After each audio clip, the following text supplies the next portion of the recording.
नमस्कार साथीहरू, तपाईहरुलाई स्वागत छ मेरो सिभिल इन्जिनियरिङ सोल्युसन युट्युब च्यानलमा। मैले चाहिँ आज तपाईहरुलाई यो सर्भेइङ भन्ने पार्ट लिएर आएको छु है। ल अब भिडियो सुरु गरौँ है। ल के हो त सर्वे? पहिला मेन कुरा सर्वे भनेको के हो त्यो कुरा जान्नु पर्यो पहिला। सर्वे पहिला डेफिनेसनमा हेरौँ है। It is the art of determining the relative position of point on the surface of earth or beneath the surface of earth by measuring the distance, direction and elevation lines. डेफिनेसनमै सर्ला हुन्छ। पहिला main कुरा survey भनेको survey भनेको कुनै नापी गर्नु हैन। हाम्रो इन्जिनियरिङ गर्छ हामीले नाप्ने सर्वे भनेको मेजर गर्ने कुनै एउटा पोजिसन र कुनै अर्को पोजिसनलाई नाप्ने मेजर गर्ने केबाट लिनियर मेजरमेन्ट र एङ्गुलर मेजरमेन्टबाट हामीले यसरी नाप्ने। जस्तै मानौँ है, मानौँ चाहिँ एउटा यहाँ चाहिँ मैले एउटा एक्जाम्पल दिन्छु तपाईहरुलाई। यो चाहिँ अर्थ छ मानौँ, यो एउटा अर्थ हो हैन, यो अर्थ हो है। अर्थमा यहाँनिर ल पोखरा पर्यो, अनि त्यसपछि यहाँनिर काठमाडौँ पर्यो, यहाँनिर चितवन पर्यो, यहाँनिर विराटनगर पर्यो। हेर्नुस् यिनीहरूको डिस्टेन्स, यिनीहरूको यो एक भन्दा धेरै पोजिसन फाइन्ड आउट गरियो नि। एक पोजिसन फाइन्ड आउट गर्नेले हाम्रो सर्वे हुन्छ। पहिला यो हामीले पोखरा यहाँ भनेर भनियो, यहाँ काठमाडौँ छ भनियो, हामीले यहाँ विराटनगर भनियो, यहाँ चितवन भनेर भनियो हैन। यिनीहरूको पोजिसन फाइन्ड आउट गर्यो नि हामीले, यो यहाँनिर पर्छ भनेर, यो यहाँनिर पर्छ भने उनीहरूको पोजिसन फाइन्ड आउट गर्यो नि। हो त्यही पोजिसन फाइन्ड आउट गर्नेलाई हामीले सर्वे भनिन्छ। अनि त्यो पोजिसन फाइन्ड आउट सकेपछि यसको डिरेक्सन कता हो त हैन, यसको डिरेक्सन कता हो हैन, यसको एलिभेसन कति एलिभेसनमा छन् त यिनीहरू हैन, कति एलिभेसनमा छ हैन, यिनीहरूको डिरेक्सन कति छ हैन, अनि यिनीहरूको डिस्टेन्स कति छ त भनेर मेजर गर्ने। अनि हामीले चाहिँ यिनीहरूको डिस्टेन्स कसरी मेजर गर्ने, एउटा लिनियर मेजरमेन्टबाट अनि एउटा एङ्गुलर मेजरमेन्टबाट हामीले चाहिँ यिनीहरूको एलिभेसन, डिस्टेन्स र डिरेक्सन मेजर गर्ने। हामीले यसलाई नै हामीले सर्वे भनिन्छ। ल यही नै हो सर्वे, पोजिसन फाइन्ड गर्नु। के भने determine the relative position of point, main कुरा यही नै हो, on the surface of earth or with the surface of earth by measuring the distance, direction and elevation. ल सर्वेको मान्छे बुझ्नुभयो होला तपाईँले सर्वे भनेको के हो। ल अब यसपछि हामी क्लासिफिकेसन अफ सर्वेमा जाउँ है। सर्वेलाई हामीले कसरी क्लासिफाई गर्न सकिन्छ, त्यसपछि टाइप्स अफ सर्वे पनि यसमा यो क्लासिफिकेसनभित्रै नै पर्छ। पहिला चाहिँ हामी चाहिँ क्लासिफिकेसन अफ सर्वेमा जाउँ। क्लासिफिकेसन अफ सर्वे भनेको चाहिँ हामीले चाहिँ base on curvature of earth consider गर्दाखेरि, कर्वेचर अफ अर्थ भनेको चाहिँ जस्तै कर्वेचर भनेको जस्तै कर्भ तरिकाको अर्थ, जस्तै हाम्रो अर्थ यस्तो छ नि त, गोलो छ नि त हाम्रो अर्थ गोलो छ। एउटा पोइन्ट हाम्रो यहाँ छ अनि एउटा पोइन्ट हाम्रो यहाँ छ, हो यसलाई नै भन्छ कर्वेचर। यो हाम्रो कर्वेचरमा छ नि, हो यो कर्वेचर अफ अर्थ कन्सिडर गर्ने कि नगर्नेमा छ के, base on curvature of earth. Curvature of earth भनेको त बुझ्नुभयो नि, कर्वेचर भनेको चाहिँ यसलाई चाहिँ कर्वेचर अफ अर्थ दिन्छ है। अनि कर्वेचर अफ अर्थ कन्सिडर गर्दाखेरि बेस अन कर्वेचर अफ अर्थमा प्लेन सर्वे र जियोडेटिक सर्वे छ हाम्रो। प्लेन सर्वे भनेको के हो? प्लेन सर्वे भनेको त survey in which curvature of earth is ignore अरे। कर्वेचर अफ अर्थ चाहिँ जहाँ हामीले इग्नोर गरिन्छ त्यसलाई हामीले प्लेन सर्वे भनिन्छ। जहाँ चाहिँ हामीले यो कर्वेचर अफ अर्थ यसलाई हामीले इग्नोर गरिन्छ, यो टाइपलाई हामीले इग्नोर गरिन्छ, त्यसलाई चाहिँ हामीले प्लेन सर्वे। जस्तै हामीले यसमा यो जस्तै प्लेन ठाउँमा, एकदम प्लेन ठाउँमा हामीले यो यहाँ र यसमा हामीले सर्वे गरियो भने हामीले यसलाई चाहिँ प्लेन सर्वे भनिन्छ। एकदम स्मल एरियामा हेर्नु है, एकदम स्मल एरियामा, फेरि एरियाको कुरा आउँछ हेर्नु है हैन, प्लेन सर्वे भयो। If survey area is less than 260 kilometre square, यो पनि एकदम इम्पोर्टेन्ट छ है, यो पनि ध्यान दिनु। 260 kilometre square then the survey is consider is plane survey. यसको एरिया चाहिँ एकदम 260 किलोमिटर स्क्वायर भन्दा सानो हुनु पऱ्यो, अभियसली सानो हुन्छ नि, यसलाई हामीले प्लेन सर्वे भनिन्छ है। अनि यसको युज चाहिँ हाम्रो अल इन्जिनियरिङ सर्वेमा युज हुन्छ। यसको युज चाहिँ अल सबै इन्जिनियरिङ सर्वेहरूमा यसमा चाहिँ प्लेन सर्वे युज हुन्छ। जियोडेटिक सर्वे भनेको के हो? The survey in which curvature of earth is ignore, the survey in which curvature of earth is considered is called geodetic survey, जहाँ चाहिँ हामीले कर्वेचर यो हाम्रो अर्थको कर्वेचर चाहिँ यसरी कन्सिडर गरिन्छ। प्लेन सर्वे भनेको कन्सिडर नगरिने हैन, कर्वेचर। अनि त्यसपछि जियोडेटिक सर्वे भनेको चाहिँ त्यहाँ चाहिँ कर्वेचर अफ अर्थ हामीले यसरी कन्सिडर गरिन्छ है। यो चाहिँ 260 किलोमिटर स्क्वायर भन्दा लार्जर हुन्छ।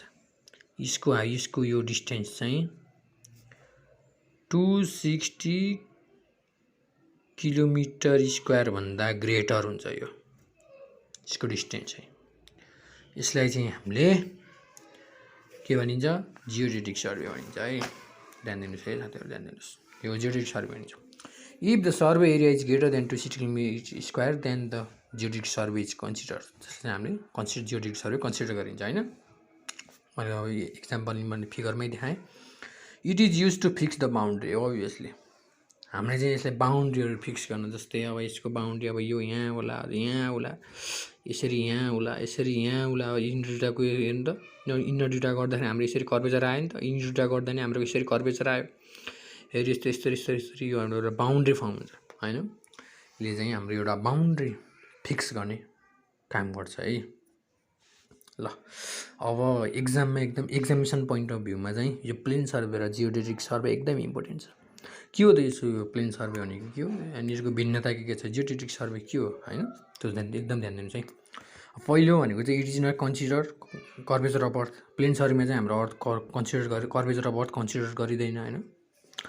अनि जियोडेटिक सर्वेमा चाहिँ कर्वेचर अफ अर्थ कन्सिडर गरिन्छ। यो एकदम सामान्य नर्मलै हो हैन। प्लेन सर्वेमा एकदम सर्ट डिस्टेन्स मेजर हुन्छ, मैले अघि भनि नै हालेँ हैन। यसमा चाहिँ एकदम सर्ट डिस्टेन्स मेजर हुन्छ हैन। अनि त्यसपछि फर लङ डिस्टेन्स मेजरमा जियोडेटिकमा एकदम लामो डिस्टेन्स, जहाँ चाहिँ 260 किलोमिटर स्क्वायर भन्दा बढी। यसमा चाहिँ 260 प्लेन सर्वेमा चाहिँ 260 किलोमिटर स्क्वायर भन्दा सानो, लेस देन 260 किलोमिटर स्क्वायर हैन। ल अनि survey area less than 260 square भयो भने प्लेन सर्वे हुन्छ। Survey area more than 260 kilometre square भयो भने जियोडेटिक सर्वे हुन्छ हैन। यहाँसम्म त बुझ्नुभयो। अब त्यसपछि प्लम्ब लाइन आर प्यारलल, यो उसमा यो प्लेन सर्वे हुन्छ। अनि यो जियोडेटिक सर्वेमा चाहिँ प्लम्ब बब अथवा प्लम्ब लाइन अथवा प्लम्ब बब है। Plumb bob are intersect the centre of earth. ल यो बुझ्नु जरुरी छ है। कसरी हुन्छ भन्दाखेरि यो प्लेन सर्वे भयो भने हाम्रो यो प्लम्ब बब यहाँ यसरी छ। ल यो प्लम्ब बब हो, यी दुईटा प्लम्ब बब हो, यो र यो हाम्रो दुईटा प्लम्ब बब हो हैन। यो प्लम्ब बब चाहिँ यसरी यसरी यसरी यसरी आउँछ नि त पक्कै पनि। यो हाम्रो ग्राउन्ड प्लेन छ, ग्राउन्ड सर्फेस यसरी यो हाम्रो यो दुईटा प्यारललमा छ। प्लम्ब बब, प्लम्ब लाइन भनेको यी प्लम्ब बब लाइन चाहिँ प्यारललमा छ, यो प्यारललमा छ हैन। अनि हाम्रो जियोडेटिकमा के थियो, plumb bob are intersect the centre of earth. ल हेर्नुहोस्, अभियसली इन्टरसेक्ट गर्छ हेर्नुहोस् है। यसरी यसरी यसरी यसरी यसरी आउँछ नि त, यसरी यसरी यसरी यसरी यसरी आएर ठ्याक्क हाम्रो सेन्टर, यहाँ सेन्टर त देखिएन, यहाँनिर हुन्थ्यो है, तर यो सेन्टरमै यसरी आएर इन्टरसेक्ट गर्छ हैन। हो यसलाई नै हामीले जियोडेटिक सर्वे भन्छ। प्लम्ब लाइन चाहिँ ठ्याक्क यसरी इन्टरसेक्ट आएर गर्छ। प्लम्ब लाइन चाहिँ प्लेन सर्वेमा प्यारलल हुन्छ, जियोडेटिक सर्वेमा चाहिँ यसरी सेन्टर अफ अर्थमा इन्टरसेक्ट गर्छ। यही नै हो डिफरेन्स प्लेन सर्वे र जियोडेटिक सर्वे। ल अब हामीले यो curvature of earth consider base हुँदाखेरि क्लासिफाई यो भयो। अब अर्कोमा के छ ल हेर्नुहोस् है, ध्यान दिनुहोस्। अब based on nature of field अरे। ल हेर्नुहोस्, नेचर अफ फिल्ड अरे हाम्रो जमिन कस्तो छ त, जमिनको आधारमा पहिलो भनेको हाम्रो ल्यान्ड सर्वे छ। ल हेर्नुहोस् है, ल्यान्ड सर्वे भनेको हाम्रो जमिनको सतहमा सर्वे गरिने, जस्तै ल्यान्डमा गरिने, अर्थ सर्फेसमा गरिने survey which is carried out on the earth surface. बुझ्नु, अर्थ सर्फेसमा no water body is called land survey, जहाँ चाहिँ हाम्रो वाटर बडिज हुनु भएन, हाम्रो अर्थ सर्फेस मात्र हुनु भयो, त्यस ल्यान्डमा मात्र, त्यसलाई चाहिँ ल्यान्ड सर्वे भनिन्छ। त्यसमा त्यसको पनि क्लासिफाई छ। के छ त, के छ यसको क्लासिफाई। एउटा टोपोग्राफी सर्वे छ, टोपोम्याप, हामीले चाहिँ यो नेचुरल फिचरमा गरिने हो हैन, टोपोग्राफी।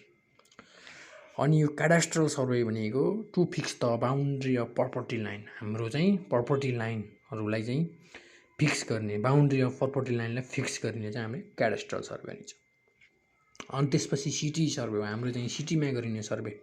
सिटीमा हामीले जस्तै अब सिटीमा के सर्भिसहरू चाहिन्छ, सेवरेजहरू, वाटर सप्लाई होइन, यिनीहरूमा गरिने हाम्रो सिटीमा मात्रै गरिने सर्वेलाई सिटी सर्वे भनिन्छ। Marine and hydrographic survey number 3मा marine and hydrographic survey measurement within water बडिजमा मेजरमेन्ट, वाटरमा पानीमा मेजर गरिनेलाई हामीले चाहिँ hydrographic survey or marine survey भनिन्छ। के मेजर गर्न सकिन्छ, डेप्थ अफ वाटर मेजर गरिन्छ होइन, वाटरको डेप्थ कति छ, त्यो गहिराइ कति छ, अनि यसको वाटरको भ्यालिसिटी कति छ त्यो पनि चेक गर्न सकिन्छ है। अब नम्बर 4मा रह्यो यो नेचर अफ फिल्डमा भनिरहेको छु है मैले, base on nature of field. 4मा के छ, एस्ट्रोनोमिकल सर्वे, जहाँ चाहिँ relative position of point is measure with यो फ्रेन्ड्स टु सन। हाम्रो चाहिँ रिलेटिभ पोजिसन फाइन्ड आउट गरिन्छ, हाम्रो सनलाई रेफरेन्स गरेर मानेर हामीले रिलेटिभ पोजिसन अफ पोइन्ट चाहिँ मेजर गर्न सकिन्छ। यो चाहिँ एस्ट्रोलोजिस्टले युज गर्छ है। अब सीमा हेरौँ है, base on the purpose of survey. Purpose of सर्वेको आधारमा एउटा इन्जिनियरिङ सर्वे छ, जहाँ चाहिँ डिजाइन अफ एनी स्ट्रक्चर, हामी जुनसुकै स्ट्रक्चर पनि डिजाइन, बिल्डिङ कन्स्ट्रक्सन होइन, बिल्डिङ कन्स्ट्रक्सन भयो, ब्रिज भयो होइन, कन्स्ट्रक्सन सम्बन्धी होइन, कन्स्ट्रक्सन स्ट्रक्चर सम्बन्धी सबै भयो। इन्जिनियरिङ सर्वे भयो। अब मिलिट्री सर्वे भनेको फर अफेन्सिभ एन्ड डिफेन्सिभ पर्पजमा युज हुन्छ है। अब माइन सर्वे भनेको चाहिँ लोकेटिङ माइन, खानी होइन, माइन भनेको खानी सिम्पली होइन, लोकेटिङ हामीले माइनले खानी कहाँ पर्छ त भनेर लोकेट गर्ने। अनि जियोलोजिकल सर्वे भनेको फाइन्डिङ टाइप अफ रक, कस्तो टाइपको रक छ होइन, डिफ्रेन्ट टाइपको रक फाइन्ड गर्ने। अनि साइजमिक फल्टेड लाइनहरू कहाँ छ होइन, त्यो फाइन्डिङ गर्ने जियोलोजिकल सर्वे। अब आर्कियोलोजिकल सर्वे भनेको चाहिँ to locate the historical place, cultural place, tourist centre etcetera होइन। यो चाहिँ आर्कियोलोजिकल म्याप बनाएर हामीले हिस्टोरिकल प्लेस, कल्चरल प्लेस र टुरिस्ट सेन्टर चाहिँ हामीले लोकेट गर्न सकिन्छ है। अब आयो नेचर अफ इन्स्ट्रुमेन्ट युज। हामीले चाहिँ इन्स्ट्रुमेन्ट युज गरेर के सर्वे गर्न सकिन्छ, एउटा चेन सर्वे गर्न सकिन्छ, कम्पास सर्वे गर्न सकिन्छ, प्लेन टेबल सर्वे गर्न सकिन्छ, थेरोलाइट सर्वे गर्न सकिन्छ होइन, ट्यागोमेट्रिक सर्वे युज गर्न सकिन्छ, ट्राइङ्गुलेसन सर्वे युज गर्न सकिन्छ, अनि एरियल सर्वे युज गर्न सकिन्छ होइन, अनि त्यसपछि फोटोग्रामेटिक सर्वे युज गर्न सकिन्छ।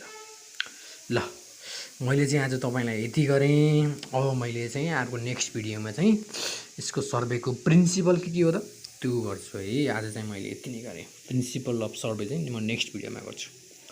ल साथीहरू आजलाई चाहिँ बिदा भयौँ है। ल बाई।